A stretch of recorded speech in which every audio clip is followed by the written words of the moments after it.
ঋতু। যখনই আসে আনন্দ এবং উচ্ছ্বাসে মন ভরিয়ে তোলে। কখনো আপনি এটা ভেবে দেখেছেন যে এই বর্ষা, যা আমাদের মনকে উচ্ছ্বাসে ভরিয়ে তোলে, সে নিজে কতটা পরিশ্রম করার পরে আমাদের কাছে আসে? নদী হোক, সরোবর হোক, সমুদ্র হোক, তাকে সূর্যের তাপ সহ্য করতেই হয়। বাষ্প হয়ে আকাশে উড়ে যেতেই হয়। আকাশে গিয়ে কঠোর শীতলতার সম্মুখীন হতেই হয়। সেই ঠান্ডা সহ্য করতেই হয়। আর তারপর এই বর্ষা আমাদের গায়ে ঝরে পড়ে, কারোর তৃষ্ণা নিবারণ করে, আবার কাউকে আশ্বাস দিয়ে যায়। সেইভাবে জীবনে যদি আমাদের কোনো বড় কাজ করতে হয়, তাহলে আমাদের কঠোর এবং নিরন্তর পরিশ্রম করতেই হবে। আর যে ব্যক্তি এই পরিশ্রম করার পরেও, কোনো একটি নির্দিষ্ট স্থানে পৌঁছে যাবার পরেও বিনম্র থাকেন, সেই ব্যক্তি অমরত্ব লাভ করেন। তিনি হলেন সেই ব্যক্তি যাকে সমগ্র সংসার ভালোবাসেন। তাহলে সবসময় মনের মধ্যে বিনম্র ভাব বজায় রাখুন আর আমার সাথে ভালোবেসে বলুন, রাধা রাধা। কোনো এক বস্ত্রে যদি ছোট্ট একটা ছিদ্র উৎপন্ন হয়, আর যদি আমরা তার দিকে নজর না দিই, তাহলে সময়ের সাথে সমগ্র বস্ত্র ছিঁড়ে যায় আর কোনো কাজে আসে না। যদি কোনো একটা নৌকাতে ছোট্ট একটা ছিদ্র উৎপন্ন হয়, তাহলে সময়ের সাথে পুরো নৌকাই জলে ডুবে যায়। লক্ষ্যের দিকে অগ্রসর হওয়ার সময় একটা ছোট্ট ভুল আপনি যদি করে ফেলেন, তাহলে আপনাকে তা লক্ষ্যের থেকে দূরে করে দিতে পারে। এমনটা এই সম্পর্কের সাথেও হয়ে থাকে। কোনো একটা ছোট্ট কথা, একটা ছোট্ট মনোমালিন্য যদি সম্পর্কে আসে এবং সেটা না মেটানো হয়, তাহলে সেই সমগ্র সম্পর্কটা, অনেক বড় বড় সম্পর্ক ভেঙে যেতে পারে। যদি আপনার সম্পর্কে ছোট্ট একটা ছিদ্র উৎপন্ন হয়, তাহলে প্রেমের সূচ আর স্নেহের সুতো দ্বারা সেলাই করে ফেলুন, যাতে আপনার এই সম্পর্ক অটুট থাকে এবং প্রেম দ্বারা পরিপূর্ণ থাকে। আসুন আমার সাথে ভালোবেসে বলুন, রাধা রাধা। জীবনে সাফল্য এবং অসফলতা আপনার বল, আপনার শক্তির উপরে নির্ভরশীল নয়, আপনার মানসিকতার উপর নির্ভরশীল। যদি কোনো ব্যক্তি দৃঢ় নিশ্চয় করে নেয়, তাহলে সে কখনো হারে না। যদি কেউ হার মেনে নেয়, তাহলে সে কখনোই জিততে পারে না। শেষ পর্যন্ত কি হয়? এই ভাবনাই সত্য হয়ে সামনে চলে আসে, আর এই ভাবনাই পরবর্তীকালে ইতিহাস রচনা করে। সেই জন্য আপনি যদি চান আপনার নাম ইতিহাসে থাকুক, তাহলে দৃঢ় হতে শিখুন। ইতিবাচক ভাবনার সাথে, পরিশ্রমের সাথে এগিয়ে চলতে থাকুন। প্রতিস্পর্ধা গ্রহণ করুন আর শুধুই এগিয়ে যেতে থাকুন। সংসারে আপনি যে কোনো উচ্চতাতেই পৌঁছতে পারবেন, কারণ ইচ্ছে শক্তি আর ভালোবাসার চেয়ে বেশি শক্তিশালী আর কিছুই নেই। তাহলে আসুন আর আমার সাথে ভালোবেসে বলুন, রাধা রাধা। আজ আমি আপনাকে একটা ছোট্ট কাহিনী শোনাবো। একবার আমি, রাধা আর দাদা, আমরা তিনজনে মিলে লুকিয়ে একটা উপবনে গেলাম আম পেড়ে খেতে। অনেক পরিশ্রম করে আমরা ওখানে পৌঁছলাম আর আমরা আশ্চর্যচকিত হয়ে গেলাম এটা দেখে যে এবার তো আম পাকেইনি। এবার দাদা কি করলেন, একটা আম পাড়লেন আর সেটা চাখলেন, আর উনি নিরাশ হয়ে পড়লেন। উনি বললেন যে এটা তো খুবই টক। তারপর রাধা একটা আম পাড়লো আর সেটা চেখে দেখল, আর রাধা উৎসাহিত হয়ে পড়ল। আমি রাধাকে জিজ্ঞেস করলাম, কি হয়েছে, তুমি এত উৎসাহিত কেন? তখন রাধা বলল যে এবার এত বেশি টক আম হয়েছে যে এগুলো দিয়ে আমরা আচার বানাবো। তাহলে দাদা ওখান থেকে বেরিয়ে গেলেন নিরাশ হয়ে এবং খালি হাতে। রাধাও ওখান থেকে বেরিয়ে গেল কিন্তু উৎসাহিত হয়ে, আর অনেকগুলো কাঁচা আম সাথে নিয়ে। এর থেকে আমরা কি শিক্ষা পেতে পারি? যে প্রত্যেকটা স্থানে এমন কিছু রয়েছে যেখান থেকে আমরা কিছু একটা শিক্ষা লাভ করতে পারি, যা আমাদেরকে বিকাশের পথে নিয়ে যেতে পারে। এই শিক্ষা প্রত্যেক স্থানে আছে। সবকিছু আমাদের দৃষ্টিভঙ্গির উপর নির্ভর করছে। যখনই আমাদের জীবনে, আমাদের সম্পর্কে কোনো সমস্যা, কোনো বিপদ আসে, তখন বেশিরভাগ মানুষ সেই বিষয় নিয়ে দুঃখী হয়ে পড়েন। আর কিছু মানুষ এমনও থাকেন যারা শেষ পর্যন্ত তার সমাধান করেন, বিপদকে পরাজিত করেন, সম্পর্কগুলিকে আবার জুড়ে দেন। যদি আপনি সুখের খোঁজ করেন তাহলে আপনি সুখ অবশ্যই পাবেন, প্রসন্নতা অবশ্যই পাবেন। যদি আপনি দুঃখ খোঁজেন তাহলে দুঃখ অবশ্যই পাবেন। এবার আপনি কি খুঁজতে চান সেই চয়ন আপনারই। আসুন আর আমার সাথে ভালোবেসে বলুন রাধা রাধা। যখন সূর্যের অত্যাধিক তাপের কারণে এই ধরিত্রী শুষ্ক হয়ে যায় তখন প্রতিবিম্ব আমরা এইভাবে দেখতে পাই। আমরা কোথাও দূরে তাকালে আমাদের মনে হয় সেখানে জল রয়েছে। আমরা যখনই কাছে গিয়ে দেখি তখন দেখি যে সেখানে জলই নেই। তারপর যেই আমরা পেছনে ফিরে তাকাই আমরা দেখি যেখান থেকে আমরা এসেছি সেখানে জল পড়ে রয়েছে। এবার এই যে মরুতৃষ্ণা তা কিন্তু শুধুই ভূমিতে নয়, আমাদের ভাবনা চিন্তার সাথেও এটাই হয়ে থাকে, অনেক সময় হয়ে থাকে। যে ব্যক্তি জল লাভ করার আশায় বসে থাকে সে কখনোই জল লাভ করতে পারে না, কিন্তু যে ব্যক্তি জল লাভ করার আশায় নিরন্তর পরিশ্রম করতে থাকে, ঘাম ঝরায়, সেই ব্যক্তি কোনো মরুভূমিতেও জল লাভ অবশ্যই করে। জীবনে যদি আমরা বড় কিছু লাভ করতে চাই তাহলে নিরন্তর পরিশ্রম করতেই হবে। পরিশ্রমের এই মনোভাব অত্যন্ত গুরুত্বপূর্ণ। এই মনোভাব আর দৃষ্টিভঙ্গি এ হলো অন্তরের গুণ। রূপ এবং প্রসাধন এগুলি হলো বাহ্যিক আবরণ। যে ব্যক্তি রূপের কারণে আপনাকে ভালোবাসে তা প্রকৃত ভালোবাসা নয়, কিন্তু যে ব্যক্তি আপনার আবেগ এবং মানসিকতার জন্য আপনাকে ভালোবাসে তাই হলো প্রকৃত ভালোবাসা। তাহলে এই কথাটা মনে রাখুন আর আমার সাথে ভালোবেসে বলুন রাধা রাধা। সিংহকে বনের রাজা বলা হয়। অত্যন্ত শক্তিশালী হয় সে, তার পরিবারও খুব বড় হয়। কিন্তু যদি এমন হয় যে সিংহের পরিবারে নিজেদের মধ্যেই কলহ সৃষ্টি হয়, যদি তারা নিজেরাই লড়তে থাকে তাহলে কি হবে? সিংহকে মেরে তার পরিবারকে মেরে ফেলে শেয়াল বনের রাজা হয়ে উঠবে।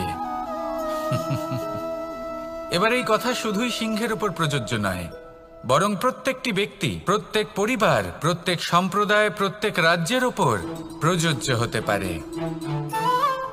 পরিবারে যদি মতভেদ বেড়ে যায় তাহলে সেই পরিবার ভেঙে যেতে পারে। ইতিহাস এই বিষয়ের সাক্ষী। যদি সমাজের মানুষ নিজেদের মধ্যেই লড়তে থাকেন তাহলে কেউ রাজা হতে পারেন না, বরং অন্য কেউ সেই কলহের সুযোগ নিয়ে নিজে রাজা হয়ে বসেন। একতার গুরুত্ব বুঝতে শিখুন। ঘুরে ফিরে বিষয়টা এসে দাঁড়াচ্ছে সেই ভালোবাসায়, কারণ ভালোবাসাই হলো সেই যা সকলকে একসাথে বেঁধে তাদের আনন্দে রাখতে পারে। প্রেমের থেকে বেশি শক্তিশালী আর কিছুই নেই। তাই এই প্রেমকে নিজের মনে জাগ্রত করুন, নিজের পরিবারে বর্ষণ করুন, সমাজে বর্ষণ করুন, রাজ্যে বর্ষণ করুন, আর এই ভালোবাসার সাথেই বলুন রাধা রাধা। বর্ষা কখনো অনুভব করে দেখেছেন এই বর্ষা? আকাশ থেকে বর্ষার ফোঁটা ঝরে পড়ে, মিষ্টি ফোঁটা, শীতল ফোঁটা, মনকে পবিত্র করে তোলে, ধরিত্রীর তৃষ্ণা নিবারণ করে, আশপাশটা সবুজে ভরিয়ে তোলে। এবার এই রকম জল আমরা কুয়ো থেকেও পেতে পারি। যদি আমরা ভেবে দেখি যে বর্ষা এবং কুয়োর জলের মধ্যে পার্থক্য কি, তবে পার্থক্য আছে। পার্থক্য হলো ভাগ্য এবং কর্মের। বর্ষা হলো ভাগ্য। প্রকৃতির যখন ইচ্ছে হবে তখন বর্ষা হবে, কিন্তু কুয়ো আমরা এমনি এমনি পাই না। কর্ম এবং পরিশ্রমের দ্বারা একে প্রাপ্ত করতে হয়। এই ধরিত্রীকে খুঁড়তে হয়, অনেক ঘাম ঝরাতে হয়, তবেই আমরা একটা কুয়ো প্রাপ্ত করতে পারি। এবার এই বর্ষা, এটা সারা বছর হয় না, কিন্তু কুয়ো এটা বছরের পর বছর আমাদের তৃষ্ণা নিবারণ করে। এবার এর থেকে আমরা কি শিক্ষা লাভ করি? এটাই যে আপনি ভাগ্যের উপর বিশ্বাস রাখুন, কিন্তু নিজের কর্মের উপর আস্থা রাখুন, কারণ কর্ম এবং পরিশ্রম আপনাকে এই সংসারের যে কোনো শিখরে পৌঁছে দিতে পারে। তাহলে নিরন্তর প্রয়াস করুন, কর্ম করুন, আর আমার সাথে ভালোবেসে বলুন রাধা রাধা। ইচ্ছে বড়ই বিচিত্র জিনিস এই ইচ্ছে। যদি তা পূর্ণ না হয় তাহলে তা ক্রোধকে জন্ম দেয়, যদি তা পূর্ণ হয় তাহলে লোভকে জন্ম দেয়, যদি সময়ের মধ্যে পূর্ণ না হয় তাহলে শোককে জন্ম দেয়, আর যদি সময়ের পূর্বেই পূর্ণ হয়ে যায় তাহলে অহংকারকে জন্ম দেয়। সকলের ইচ্ছে থাকে, আপনারও অবশ্যই থাকবে, তা অবশ্যই পূরণ করবেন। কিন্তু একটা কথা মনে রাখবেন, আপনার এই জীবন এটা কোনোভাবেই আপনার ইচ্ছে পূরণ করার মাধ্যম নয়। এ হলো ধৈর্য সাধনের এক মাধ্যম, নিয়ন্ত্রণ করার এক মাধ্যম। নিয়ন্ত্রণ নিজের কামনার ওপর, নিজের ইচ্ছের ওপর, নিজের আবেগের ওপর। কারণ ইচ্ছে এটা হলো সেই অশ্বের মতো যা একবার লাগাম ছাড়া হয়ে গেলে আপনার হাত থেকে যদি এই লাগাম বেরিয়ে যায় তাহলে তা আপনাকে সোজা বিনাশের পথে নিয়ে যেতে পারে। কিন্তু যদি আপনি একে নিয়ন্ত্রণ করতে পারেন তাহলে এটা আপনাকে সাফল্যের শিখরে অবশ্যই পৌঁছে দিতে পারে।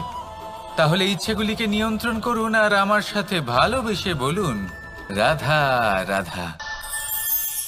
আমরা আনন্দ লাভের জন্য ভালোবাসি মা বাবাকে, ভাই বোনকে, পরিবার পরিজনকে, বন্ধুকে, প্রেমিকাকে। আমরা চাই যে সকলে যেন আপন হয়ে থাকেন, আমাদের কাছে থাকেন। কিন্তু মানুষের একটা প্রবৃত্তি আছে যে তিনি যা লাভ করে ফেলেন তার মূল্য তিনি বুঝতেই পারেন না। যদি আপনার বাড়ির কাছে একটা মিষ্টি জলের সরোবর থাকে বা সুন্দর নদী থাকে তাহলে জলের গুরুত্বটা কি আপনি তা বুঝতেই পারবেন না। সেইখানে আপনি যদি কোনো একটা মরুভূমিতে যান আপনি অনুভব করতে পারবেন যে এক একটা ফোঁটা জলের কি গুরুত্ব, তার মূল্য কি। সুখের মুহূর্তে যদি আপনজনদের মনে রাখেন তবে দুঃখের মুহূর্ত নিজে থেকেই দূরে সরে যাবে। ভালোবাসা এবং তার সাথে স্মরণ করা, এটাই তো হলো জীবনের এবং ভালোবাসার আসল মূল্য। আসুন আর আমার সাথে ভালোবেসে বলুন, রাধা রাধা। একটা জলের ফোঁটাকে ফোঁটা নামে সম্বোধন করা হয়। অনেক ফোঁটা একত্রিত হলে সাগরের রূপ ধারণ করে।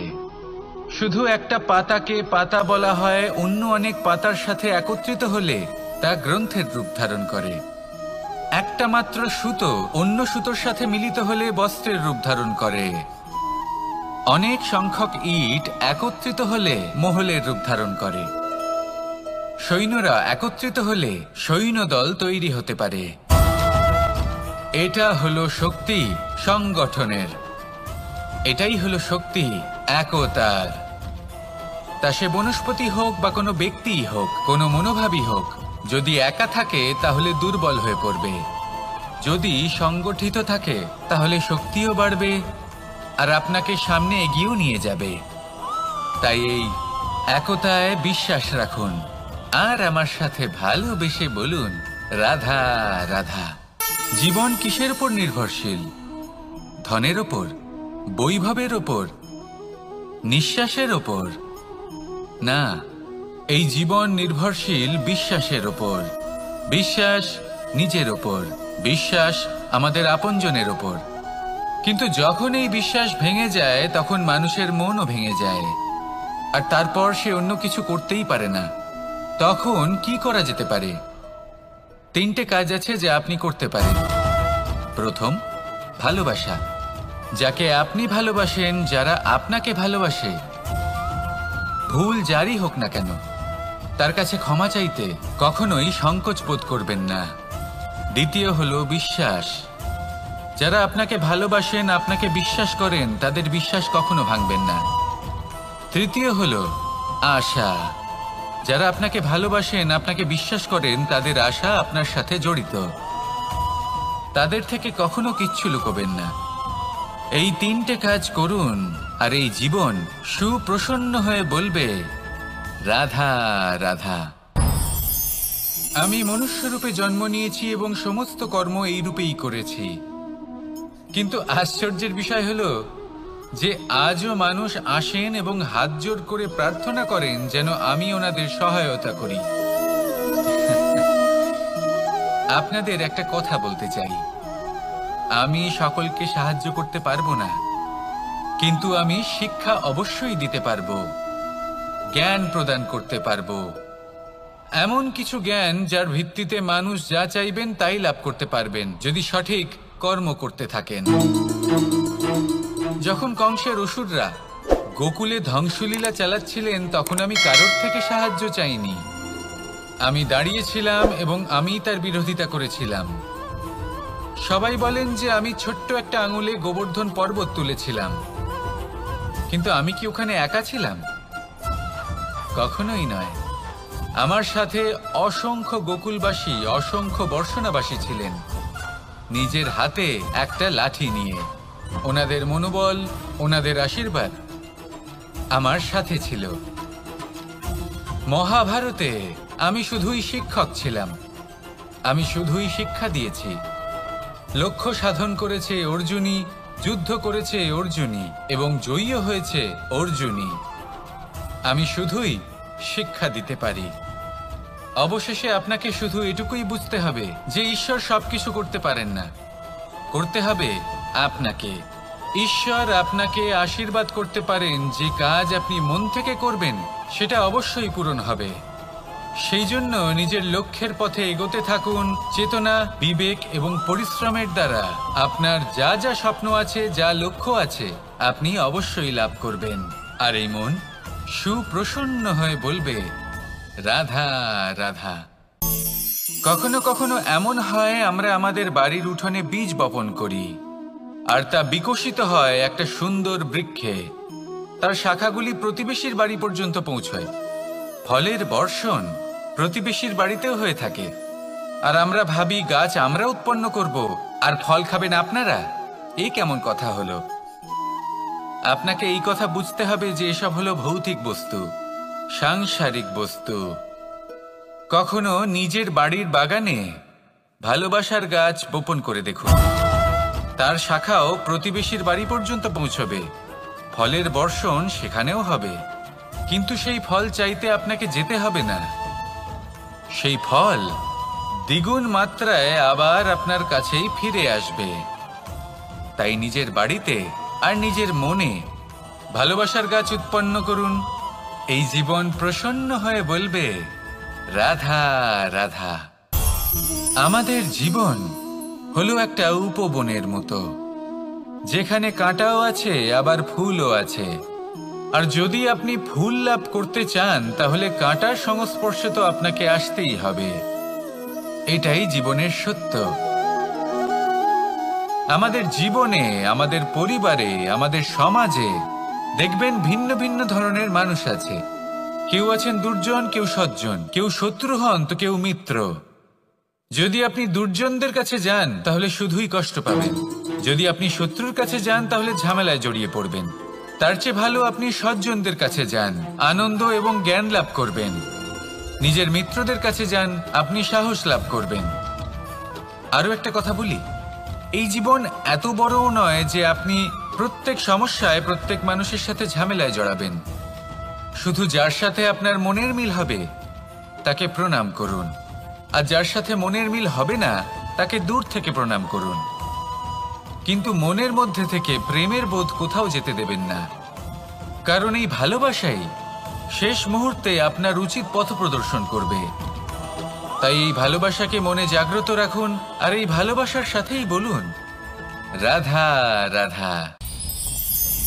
কখনো আপনি কোনো গোয়াল দেখেছেন? অধিক মাত্রায় গোবর পড়ে থাকে আর ওখানে এক ধরনের পোকা দেখতে পাওয়া যায়, যাকে গুবরে পোকা বলা হয়। এরা কি করে? সারাদিন সেই গোবরেই বাস করে। সেই গোবরকে গোল আকৃতি প্রদান করে নিজের বাসার দিকে নিয়ে যাওয়ার চেষ্টা করে। অনেক পরিশ্রম করার পরে সেই গোবরের টুকরোগুলো নিজের বাসার দিকে নিয়ে যায় আর বুঝতে পারে ওর বাসা তো খুবই ছোট, আর এই গোবরের টুকরো তো অত্যন্ত বড়। এ তো বাসাতে প্রবেশ করতেই পারবে না। তাও চেষ্টা করতে থাকে, শেষ পর্যন্ত অসফল হয় আর সেই পোকা একাই বাসাতে ঢুকে যায়। এরকম মানুষের সাথেও হয়ে থাকে। সমস্ত জীবন মানুষ ধন, স্বর্ণ, সুখ স্বাচ্ছন্দ্য এই সব কিছু অর্জন করতে ব্যস্ত থাকে। আর যখন সময় আসে এই সংসারকে ত্যাগ করে চলে যাওয়ার, তখন সে বুঝতে পারে যে এই সব কিছু তো আমি নিজের সাথে নিয়ে যেতেই পারবো না। মনে দুঃখ নিয়ে সংসার থেকে বিদায় নেয় সে। তার বদলে যদি মানুষ কোনো নির্ধন ব্যক্তিকে সাহায্য করে দেয়, কোনো দুঃখী ব্যক্তিকে হাসাতে চেষ্টা করে, তাহলে মনে সন্তোষ নিয়ে সংসার ত্যাগ করতে পারে। এই জীবনে ধন, স্বর্ণ, সুখ স্বাচ্ছন্দ্য অতি আবশ্যক, কিন্তু এগুলোই বাস্তব সম্পত্তি নয়। তাহলে কি এই বাস্তব সম্পত্তি সেটা বুঝতে শিখুন আর আমার সাথে ভালোবেসে বলুন, রাধা রাধা। আপনার থেকে বড়, আপনার থেকে মহান হলেন সেই গুরু। এটা কি আবশ্যক যে সেই গুরু কোনো ব্যক্তিই হবেন? কখনোই নয়। গুরু হলেন একটা তত্ত্ব, গুরু হলেন একটা শক্তি। গুরু একজন ব্যক্তি হলে শুধুই একজনই হতেন, কিন্তু তা নয়। গুরু হলেন একটা অনুভূতি, গুরু হলেন শ্রদ্ধা। গুরু তিনি যিনি আপনার ব্যক্তিত্বের পরিচালক হন। গুরু তিনি যিনি আপনার ব্যক্তিত্বের নির্মাতা হন। আপনি কখন, কোথায়, কোন স্থানে, কি রূপে গুরু লাভ করবেন আর কি শিক্ষা লাভ করবেন তা নির্ভর করছে আপনার মানসিকতার উপর, যে আপনি সকলকে কিভাবে আপন করে নিতে পারেন। যদি আপনি গুরুকে আপন করতে চান, জ্ঞানকে আপন করতে চান, তাহলে আপনার মধ্যে শ্রদ্ধা জাগ্রত করতে হবে, সামর্থ্য জাগ্রত করতে হবে। আপনি গুরু এবং জ্ঞানকে আপন করে নিতে পারলে তা এমনিই আপনাকে মহান করে তুলবে। তাহলে আসুন আর আমার সাথে ভালোবেসে বলুন, রাধা রাধা। সময় এবং ধন, একটা যা প্রকৃতি আমাদের দান করেন আর একটা যা আমরা নিজেরা অর্জন করি। কিন্তু যখন হারিয়ে ফেলার প্রসঙ্গ আসে তখন আমরা এই দুই একসাথে হারিয়ে ফেলি। এই সময় যদি আপনি গুনতে থাকেন তাহলে তা এমনিও নষ্ট হয়ে যাবে, কারণ সময় গণনা করতে আপনি যে সময় ব্যতীত করেন তা তো এমনিই নষ্ট হয়ে যায়। এই সময়কে যদি আপনি একত্রিত করার চেষ্টা করেন তাহলে তা সম্ভব হবে না। সময়ের বিষয়ে শুধু একটাই কথা বলবো, আপনি যদি একে ব্যবহার করেন তাহলেই জীবনে বৃদ্ধি হবে। ধনের সাথেও এটাই হয়। কথায় আছে যে এই ধনের দ্বারাই ধন অর্জন করা সম্ভব। যদি আপনি এই ধনের যত্ন নেন এবং একে সামলে রাখেন তাহলে ধন আপনাকে সামলে রাখবে। এবার সময় আমরা প্রচুর পরিমাণে পাই, কিন্তু তার অর্থ এটা নয় যে আমরা তা নষ্ট করি। বাস্তব অর্থে সময় তা অত্যন্ত মূল্যবান। এর সদ্ব্যবহার করা যদি আপনি শিখে যান তবে এই সময়ও আপনাকে অবশ্যই অতি মূল্যবান করে তুলবে। আসুন আর আমার সাথে ভালোবেসে বলুন, রাধা রাধা। কথায় আছে যে এমন কোনো অক্ষর নেই যার দ্বারা কোনো মন্ত্র হয় না। এমন কোনো বনস্পতি নেই যা নিজেই একটা ঔষধি নয়। পৃথিবীর এমন কোনো ব্যক্তি নেই যার মধ্যে কোনো যোগ্যতা থাকে না। শুধু প্রয়োজন হলো যে ব্যক্তিকে আমরা খুঁজে চলেছি তাকে সঠিকভাবে চিনে নেওয়া। যদি তার যোগ্যতা, তার বিশেষত্ব আমরা বুঝতেই না পারি তাহলে আর লাভ কি রইল? এই সংসারে এমন অনেক ব্যক্তি রয়েছেন যারা ছোট ছোট অসফলতার কারণে আপনাকে এটা বলে দেবে যে আপনি কোনো কাজের নন, আপনি হলেন মূর্খ, আপনি কিছুই করতে পারবেন না। এইসব কথায় কখনোই বিশ্বাস করবেন না, কারণ আপনি এবং প্রত্যেকটি জীব এই পরমাত্মা এবং এই প্রকৃতির সৃষ্টি যা অত্যন্ত বিশেষ। যদি আপনাকে উদাহরণ দিই তাহলে একদিকে আছে তরোয়াল, একটা বড় লম্বা তরোয়াল যার দ্বারা যুদ্ধ করা যায়, জয়লাভ করা যায়। আর অন্যদিকে রয়েছে একটা ছোট্ট সূচ, কিন্তু যে কাজ একটা ছোট্ট সূচ করতে পারে তা একটা তরোয়াল দ্বারা সম্ভব নয়। এর অর্থ হলো এটাই যে প্রত্যেকটা রচনা অত্যন্ত অমূল্য এবং অত্যন্ত বিশেষ হয়। তাহলে বিশ্বাস রাখুন যে আপনি অত্যন্ত বিশেষ একজন, আর প্রেমের সাথে বলুন, রাধা রাধা। বাল্যকালে যখন আমি মাখন খেতাম তখন যশোদা মায়ের আমার মাখন খাওয়া নিয়ে কোনো সমস্যা ছিল না, কিন্তু যখন আমি মাখন খেতাম, মাখন চুরি করতাম, তখন যেই প্রকারে বাড়ির পরিচ্ছন্নতা আমি নষ্ট করতাম তা নিয়ে অবশ্যই যশোদা মায়ের আপত্তি ছিল। আর হবে নাই বা কেন? কথায় আছে যে যদি আমাদের ঘর পরিচ্ছন্ন থাকে সেখানে লক্ষ্মী বসবাস করে থাকেন, তবেই সেই বাড়িতে সন্তোষ ভাব থাকবে। সেই জন্যই আমাদের যশোদা মা পরিশ্রম করে বাড়ির ভেতর এবং বাড়ির বাহির সবসময় পরিচ্ছন্ন করে রাখতেন। এবার যেইভাবে আমাদের বাড়ি, যেখানে আমাদের পরিবার বসবাস করতেন, সেইভাবেই আমাদের শরীর আর আমাদের আত্মা রয়েছে যাতে আমরা বসবাস করি। একেও স্বচ্ছ রাখা প্রয়োজনীয়। এবার স্বচ্ছ কিভাবে রাখা যায়? শুধু বাহ্যিক পরিচ্ছন্নতা আর প্রসাধন দ্বারা তা সম্ভব হবে না। জীবনে কিছু কটু অভিজ্ঞতা আমাদের সকলের থাকে।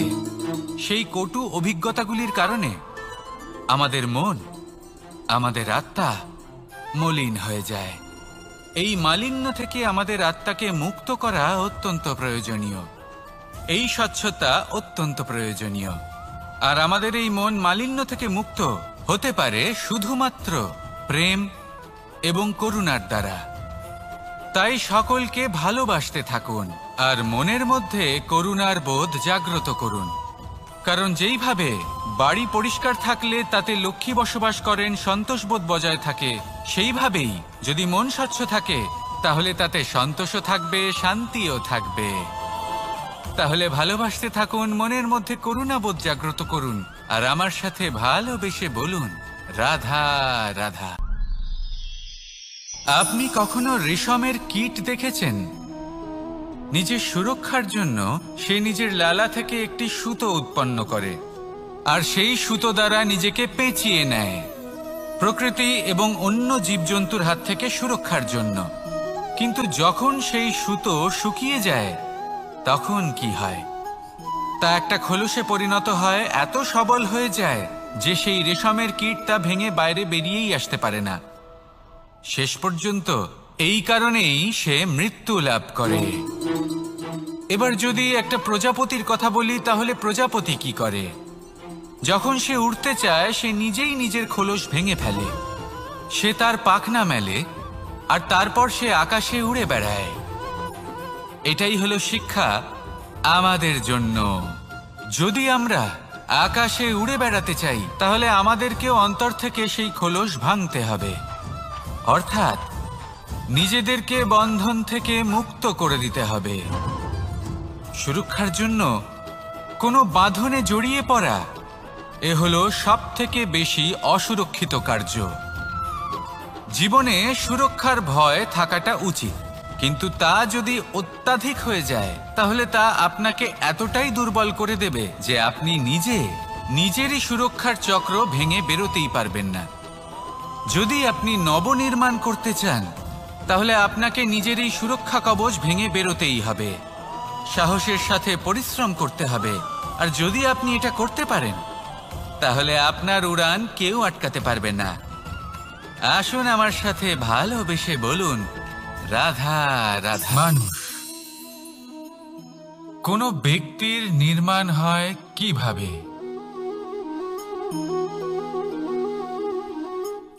কেউ বলবেন পঞ্চতত্ত্বের দ্বারা, কেউ বলবেন আত্মা, দেহ ও চেতনার দ্বারা, কেউ বলবেন ঈশ্বরের কৃপার দ্বারা, তো কেউ বলবেন এই প্রকৃতির পরীক্ষার দ্বারা।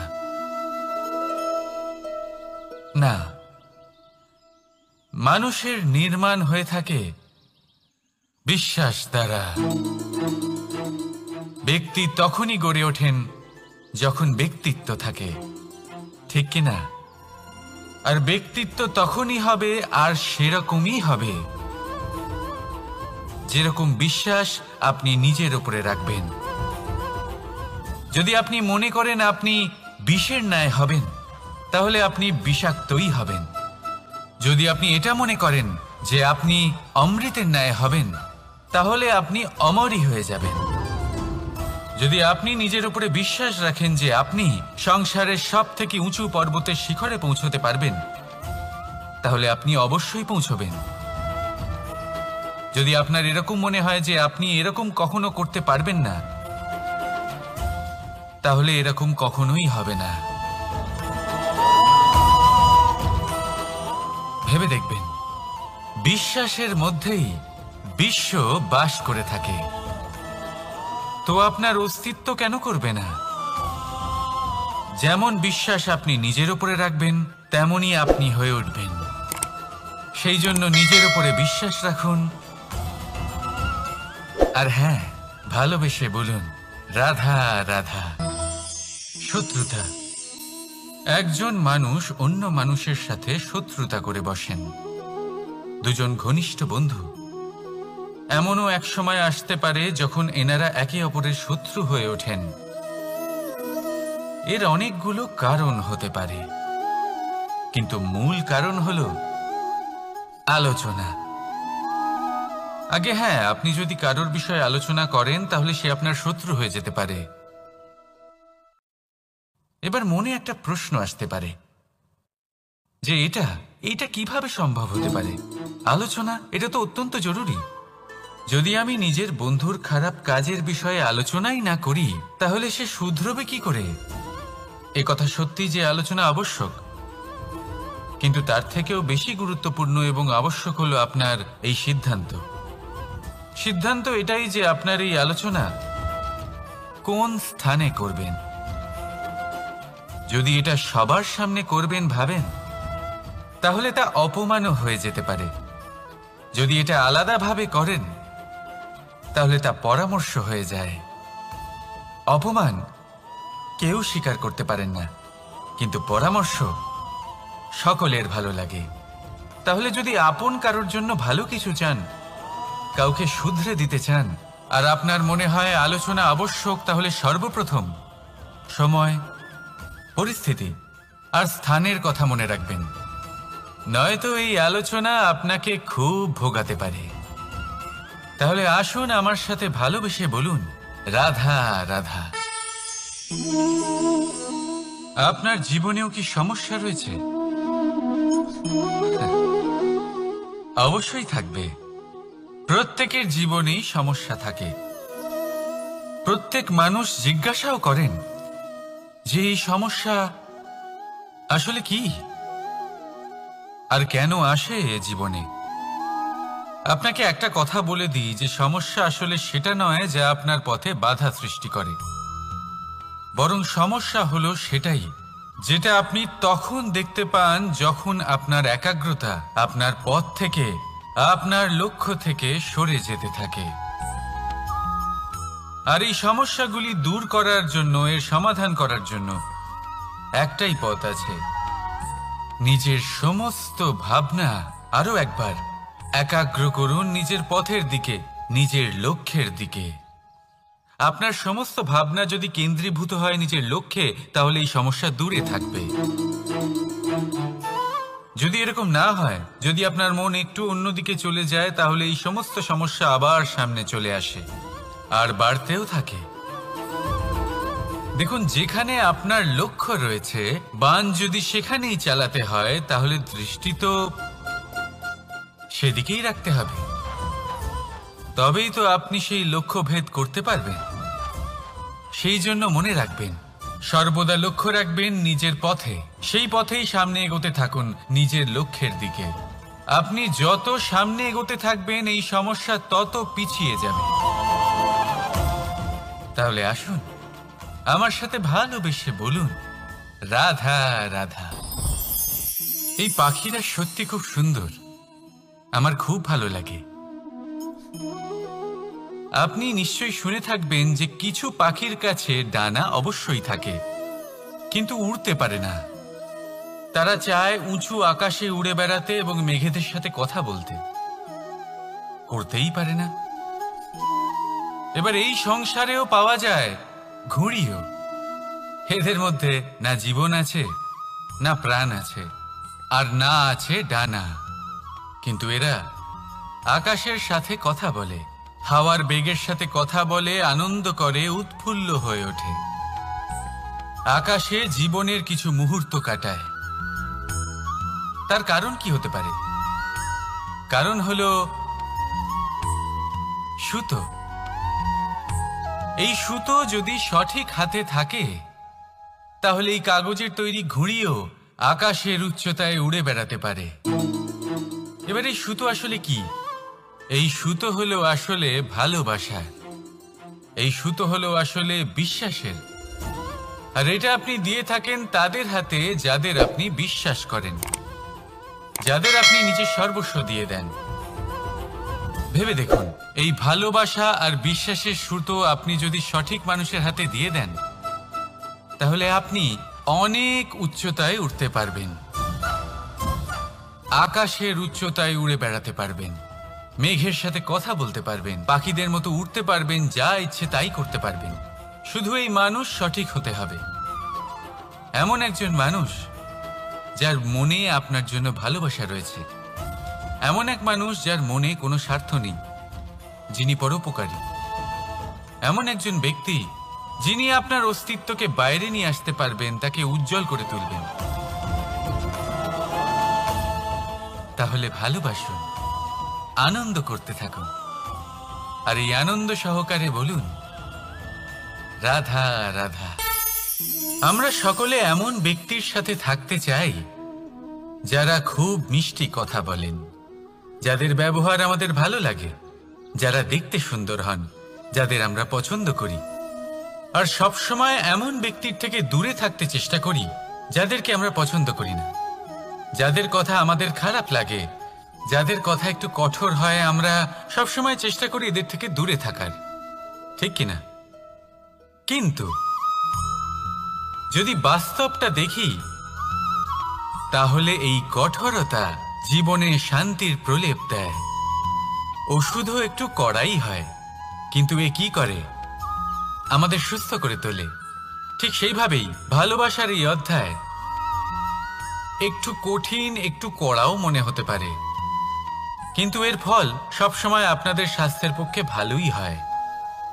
সেই জন্য যদি কেউ আপনার নিন্দে করে, আপনাকে কড়া কথা শোনায়, আপনার ব্যাপারে আলোচনা করে, তার মানে এটা নয় যে সে আপনার শত্রু। হতে পারে তিনি আপনার বন্ধু হন, আপনার জন্য ভালো চান, আপনাকে শুধরে নিতে চান, আপনার মধ্যে কোনো পরিবর্তন দেখতে চান। সেই জন্য কখনো কারোর কথা শুনে বা কাউকে দেখে প্রাথমিকভাবে এই সিদ্ধান্ত নেবেন না যে তিনি আপনার শত্রু হন নাকি আপনার বন্ধু হন। এমনও শত্রু হয়ে থাকেন যে গুড়ের মতো মিষ্টি মিষ্টি কথা বলে আসলে আপনাকে বিষ পান করিয়ে দেবেন। আর এমনও বন্ধু থাকেন যারা আসলে নিমের মতো কড়া কথা বলেন কিন্তু আপনাকে অমৃত পান করান। এদের মধ্যে পার্থক্য করতে জানতে হবে, কে আসলে শত্রু হন আবার কে আসলে মিত্র হন। এই পার্থক্য যখন আপনি করতে শিখবেন, তখন আপনি এই সংসারের সব থেকে সুখী প্রাণী হয়ে উঠবেন। এই পার্থক্য বোঝা সহজ নয়, কিন্তু অবশ্যই আবশ্যক। রাধা রাধা। অসুখ। এমন কোনো মানুষ আছেন এই সংসারে যার অসুখ করে না?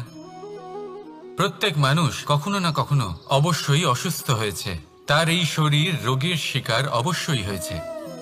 এবারে দেখুন, এই রোগ আসে আবার এই রোগ চলেও যায়, কিন্তু সেই রোগ আমাদের কষ্ট দিতে কেন সক্ষম হয়? কারণ হলো স্বচ্ছতা।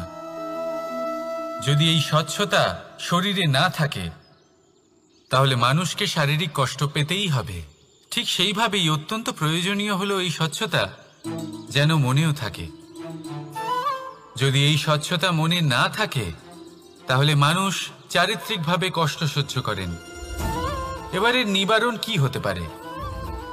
বড়ই সহজ এর উপশম। যদি রোগ শরীরে হয়, তাহলে সর্বপ্রথম স্বচ্ছতা বজায় রাখতে শিখুন, এই শরীরকে পরিষ্কার রাখতে শিখুন। বিচক্ষণতার সাথে এই রোগের সম্মুখীন হন, ভয় পাওয়ার কোনো দরকার নেই। ব্যায়াম করতে থাকুন, সব ঠিক হয়ে যাবে। সেইভাবেই যদি এই অসুখ মনে হয়, তাহলে কি করা যায়? সর্বপ্রথম তার আধারের উপরে নজর দিন। আপনার এই আধারই হলো আপনার আহার। যা আপনি আহার করবেন সেরকমই মানুষ হয়ে উঠবেন। সেইভাবেই আপনি যেরকম ভাবেন সেরকমই মানুষ হয়ে উঠবেন। সেই জন্য নিজের ভাবনাকে শুভ করুন, নিজের দৃষ্টিভঙ্গিকে শুভ করে তুলুন, সব কিছু সঠিক হবে। আপনার আমার সবার মধ্যেই এক রাক্ষস বাস করে, তার সম্মুখীন হন, তাকে পরাস্ত করুন। তাহলে এই রোগ সে শরীরেই হোক বা মনের মধ্যে, যদি সঠিক সময় তাকে আটকানো না যায়, তাহলে যে কোনো সময় তা মহামারীর রূপ ধারণ করবে। সেই জন্য সাবধানে থাকুন, সুস্থ থাকুন। তাহলে আসুন আমার সাথে ভালোবেসে বলুন, রাধা রাধা।